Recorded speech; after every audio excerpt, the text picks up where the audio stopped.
Have you ever stopped and wondered how your favorite song, your GPS directions, the text message from your friend, or even your garage door opener can travel through thin air without a single wire?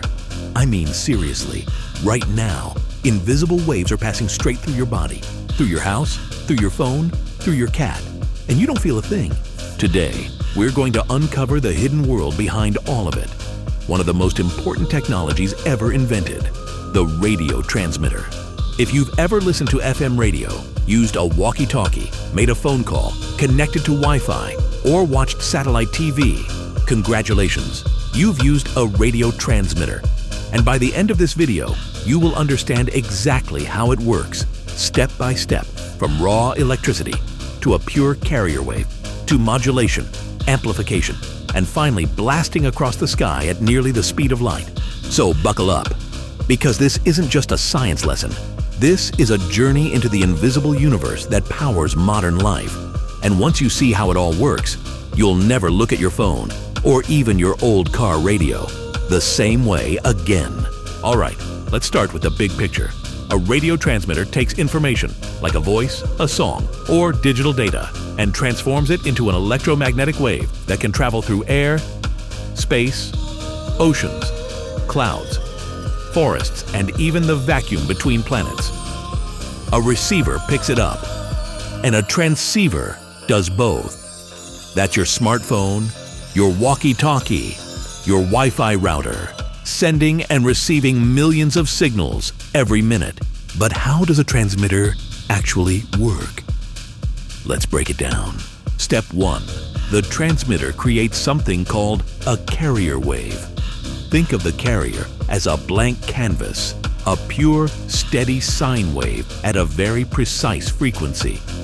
If the transmitter is a radio station and you tune to 98.7 FM, that number is the frequency of the station's carrier wave, generated by an incredibly stable oscillator, often a crystal that vibrates with near-perfect consistency.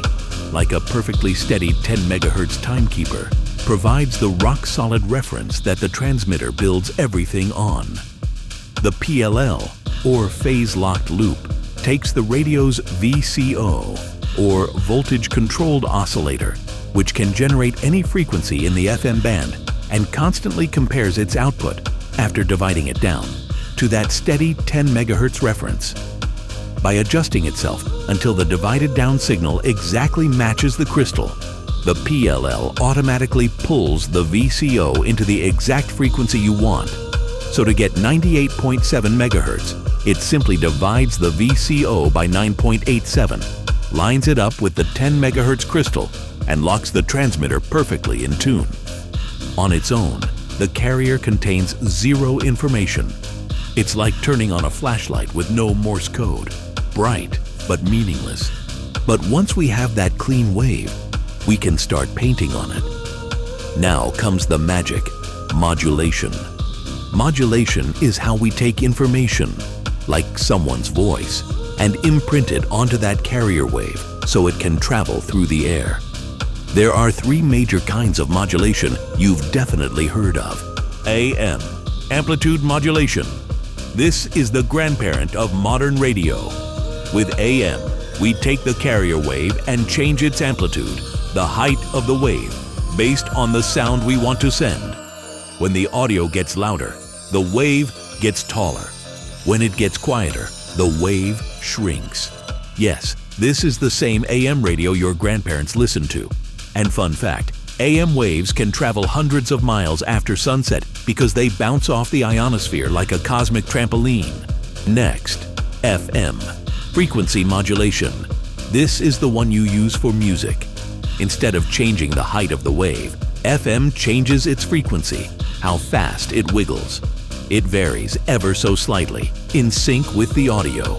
FM gives better sound quality and is way less sensitive to static and noise. That's why your hometown pop station is probably on FM, not AM. Here's a cool secret. FM stereo actually uses multiple hidden signals called subcarriers, including a 19 kHz pilot tone that tells your radio how to decode stereo. So the moment you hear a stereo FM broadcast, You're actually listening to a multi-layered data transmission. Pretty slick. And then we have the third category, digital modulation. This is where things get wild. Phones, Wi-Fi, Bluetooth, satellites. These systems don't transmit your voice directly. They convert it into data and then modulate the carrier with digital techniques like FSK, PSK, QAM, and even spread spectrum frequency hopping. So your phone call, your Netflix stream, your wireless headphones, all digital radio transmitters. Now, you might think, okay, we've got our modulated signal. Let's launch it. But not so fast.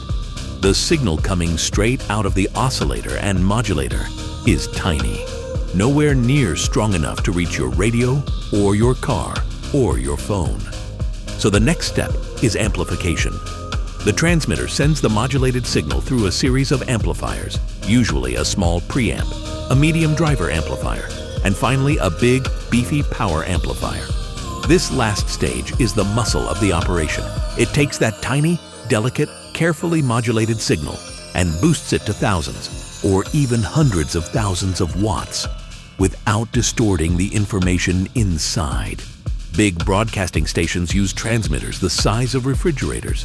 Your smartphone uses transmitters the size of a grain of rice, but the principle is the same. Finally, the moment of truth. The transmitter sends this amplified RF signal into an antenna, a device specifically shaped to efficiently launch electromagnetic waves into the air. Once the signal reaches the antenna, it's no longer electricity. It becomes a radio wave, riding through space at nearly the speed of light, ready to be caught by any receiver tuned to that frequency. Fun fact, antennas are tuned to the wavelength they transmit or receive. A half-wave dipole for FM radio is nearly 5 feet long, but your Wi-Fi antenna, only a few centimeters. Here are some radio facts that blow most people's minds. Wi-Fi and microwave ovens operate on almost the same frequency, 2.4 gigahertz. Your Bluetooth headphones, your phone, your smart TV, your wireless mouse, they're all tiny radio transmitters chattering nonstop. NASA can communicate with spacecraft billions of miles away using radio waves that take hours to arrive. It's insane. The same technology that plays music in your car also commands robots on Mars. So the next time you tune your car radio, or send a text, or watch a YouTube video, take a second to remember what's happening behind the scenes. It's invisible, it's everywhere, and now you understand the secret world behind it.